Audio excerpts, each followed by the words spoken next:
Good day, my dear students. Welcome to our week 11, and our lesson for today is about kabihasnang klasikal sa Greece. So may mga city-states ang bawat lugar sa Greece. So meron po silang pamayanan na may sariling pamahalaan at batas. Meron silang tinatawag na polis, acropolis at agora. Ang polis po ay binubuo ng mga lungsod, bayan at maliliit na pamayanan, habang ang Acropolis naman ay sentro ng bawat polis at dito nagaganap ang talakayang politikal at pangrelihiyon. Sumunod ay ang Agora kung saan ito po ang kanilang pinaka-marketplace o yung kanilang palengke. So meron tayong pag-aaralan about Sparta. So ang Sparta ay lungsod ng mga mandirigma at ito po ay matatagpuan sa Timog Greece, tangway ng Peloponnesus, Laconia, at ito po ay pinamumunuan ng dalawang hari o yung tinatawag na dual kingship. So pinangungunahan din po nila ang mga hukbo, pinamumunuan ng pamahalaan, at pangrelihiyong ritual. So ang tawag po sa mga mamamayan ng mga taga-Sparta ay Spartan or Spartiates. Maaaring maging bahagi ng assembly o bumuo ng batas at nagtatakda ng pakikipagdigma. Ang efforts naman, ito po yung namamahala sa edukasyon ng mga batang Spartan.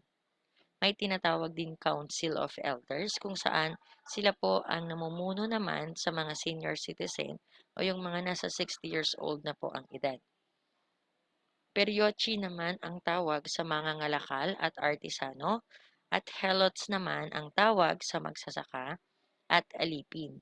So sila po ay bihag na mga galing sa Laconia at Messina at ito po kadahilan po ng kanilang pagkakabihag at pagiging alipin na rin ay dahil po sa pagkabahala ng Spartan sa pag-aklas. So ang mga taga-Sparta po ay militaristikong lungsod kung saan sila po ang pinakamalakas. Inaasahan na ang batas or ang lahat ng lalaki ay makakalahok sa militar.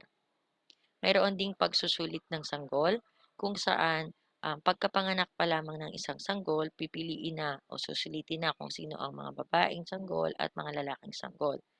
At kapag po ay kayo ay pinanganak na lalaki, so automatic po na ikaw ay inlined or nakadestined na maging militar po. So sa edad po na 7 ay pinapasok na po sa paaralang pangmilitar ang mga batang lalaki at sa edad naman na 20 ay pumapasok na sa serbisyong militar. Habang sa edad naman na 30 sila po ay mag-aasawa na at sa edad na 6 na po magtatapos na po ang kanilang serbisyo o sila po ay magre-retiro na. Habang ang mga kababaihan naman ay may malawak na karapatan sa Sparta. Malulusog at malalakas, sila po ay may formal na edukasyon unlike po sa mga kalalakihan na kahit sa gusto po nila o hindi, sila po ay mandatory o required na maging militar. So, may pribilehiyo din po ang mga kababaihan sa paligsahang pampalakasan, gaya ng pagtakbo, javelin throw, at wrestling. So, ang mga kababaihan po ay hindi rin gumagawa ng mga gawaing pambahay, unlike the usual thing po na ginagawa ng mga kababaihan dito sa atin sa Pilipinas. May tinatawag din po silang phalanx formation, kung saan ito po yung kanilang pinaka matinding pagsasanay po o kanilang mastery po tuwing may digmaan po, ganito po yung kanilang sistema o formasyon tuwing po sila isasabak sa gera. This is closely like infantry formation pero dito po sa Spartan, tinawag po nila itong phalanx formation. So, dako naman po tayo sa mga taga-Athens. So, ang mga taga-Athens po ay kilala naman bilang demokratikong lungsod. Ito po ay matatagpuan sa tangway ng Attica at nagmula po ito sa patron na si Athena. So, ang kanila pong pinagkakabuhayan at ang kanila pong eksperto po sila sa bagay kung saan sila po ay magaling sa pagsasaka. Mahusay rin po sila na mandaragat at mahusay sa pakikipagkalakalan. So sa lipunan at pamahalaan naman po, generally umiiral po dito ay ang demokratikong pamahalaan. Ngunit kalalakihan lamang ang mamamayan at meron dahil po iba't iba po ang mga namumuno, so meron pong nabuo na iba't iba pang mga pamahalaan like monarkiya, aristokrasya, democracy, tyranny, at oligarchy. So ang monarkiya po ay pinamumunuan ng hari o reyna at ito po ay nanggaling sa mga maharlikang pamilya. Habang sa aristokrasya naman po, ibig sabihin naman po nito ang mga namumuno po doon ay galing din po sa mga royal family o mamayamang pamilya din. Habang ang democracy naman po, ito naman po yung katulad ng umiiral dito sa atin sa Pilipinas na ang mga tao po o mamamayan ay may karapatan pong lumahok sa mga desisyon para po sa kanilang bayan o bansa. Habang ang tyranny naman po ay tinuturing na pinakamalupit po na sistema ng pamahalaan. Ang oligarchy naman po, ito po ay samahan o grupo ng mga maliliit po na bilang ng mga or grupo ng mamamayan na mga nabibilang din po sa mayayamang pamilya. So, may mga pinuno din po ng atin. So, kilalanin po natin sila. So, una po dito ay si Draco. Si Draco po ay kilala bilang isang malupit na mambabatas at siya po ang nagsulong ng Draconian Code at ito po ay isinulong niya sa paggamit po ang sarili niyang dugo. So, ang nilalaman po ng Draconian Code, ito po ay isang batas kung saan tumaliwas po siya sa democratic po na pamamahala po ng sistema po ng Athens. Sinundan ito ni Solon kung saan po siya naman ay nabibilang sa mayamang miyembro ng mga lakal at siya po ang nagreforma sa batas kung saan kanya pong inalis ang kapangyarihan ng mayayaman at tinanggal niya po ang nilimitahan niya rin po ang aari ng mga lupain. Then, siya po ang nagpalaya din sa naging mga alipin at naging kalaban po ng pamahalaan dahil nga po sa reforma niya na po ng batas. Habang si Pisistratus naman po ang sumuporta ng mga suportado niya ang karaniwang mamamayan po ay though isa siyang tyrant, so napaunlad niya po ang agrikultura, nakapagpagawa din po siya ng mga istruktura at napaunlad ang sining.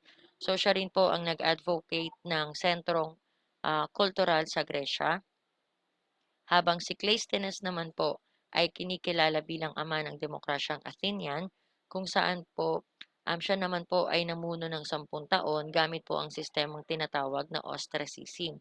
Ang ostracism po, ito naman po ay sistema kung saan po pinagbubukod-bukod po ang mga mamamayan instead po na pagbuklod-buklorin. Okay? Habang ang ostrako naman po, ito po ay basag na palayo kung saan dito po itinatala ang mga hinihinala pong kalaban. Habang si Pericles naman po ay namuno noong panahon ng gintong panahon ng Athens, siya po ay isang general, mambabatas at tagapagsulong ng sining. Ang Parthenon naman po ay kinilala bilang templo po ni Athena at si Sophocles po ay isang manunulat sa teatro, habang si Phidias naman po ay isang sikat na iskultor at si Pericles po bilang orator at si Thucydides bilang historiador. So, dako naman po tayo sa Greco-Persian War. So, ang mga nasakop po ng Persia, una ay ang malaking bahagi ng kanlurang Asya, kung saan ang ilang pulo po sa Aegean Sea ay nasakop niya rin, ganyan din po ang Ionia sa Asia Minor. So, nagkaroon po ng pag-aalsa ng mga Greek sa Ionia laban sa Persia at nagkaroon din ng pagtulong ng iba pang lungsod-estado. So, nanaig po dito ang Persia at dahil na rin po sa pagpaparusa ni Darius the Great. So, sinundan ito ng Battle of Marathon kung saan si Pedipides po ay namuno sa pagsalakay ng hukbo ni Darius I sa Gresya. Nagpadala din po siya ng Athens ng hukbo at nanghingi ng tulong ang Athenians sa mga polis at hindi nakarating ang Sparta. So, si Pedipides po ay tumakbo ng 240 kilometers or 150 miles sa loob ng 2 araw. So, habang sa Battles of Thermopylae naman, so sa pamumuno ni Xerxes I, so ito po yung naganap na paghihiganti ng mga Persian. So, dito tinawid po ang Aegean Sea papunta sa Athens at nakaharap po nila ang Sparta at pati na rin ang kanilang pinuno na si King Leonidas. Ang Sparta po, ang kanilang pinakakampo o ruta or kuta ay nasa lupa or land base, habang mga Athens naman po ang kanilang kampo ay nasa karagatan.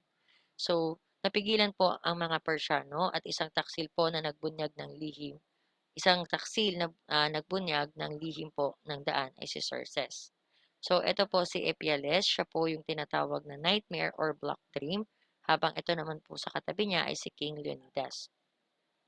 Sa Battle of Salamis naman, ito po ay pinangunahan ni Themistocles kung saan namuno po siya sa hukbong pandagat ng Athenian at pagbagsak po ng Thermopylae. So sumakay po siya sa trireme at nang hindi po marunong lumangoy ang mga Persiano, so pinaatras po sila ni Xerxes. So ito pong senaryo na to o yung larawan na ito po yung nakaganapan po tuwing nagkakaroon po ng digmaan sa gitnang karagatan.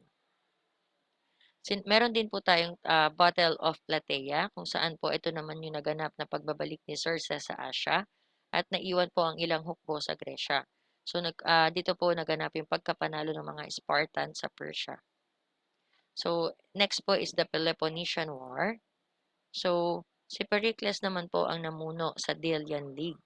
So ang liga po ito yung samahan ng mga city-states at ito ay binubuo ng 150 na bilang ng mga city-states at pinamumunuan ng mga Athenian.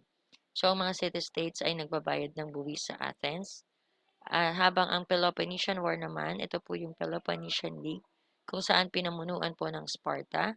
So, naganap po ay nagsumbong ang Corinth sa Sparta kung kaya't sinalakay po nila muli o sinalakay ng kaalyansa ng Sparta ang lupain na malapit sa Athens. At ang digmaang ito po ay tumagal ng 27 years at lumaganap po dito ang isang sakit.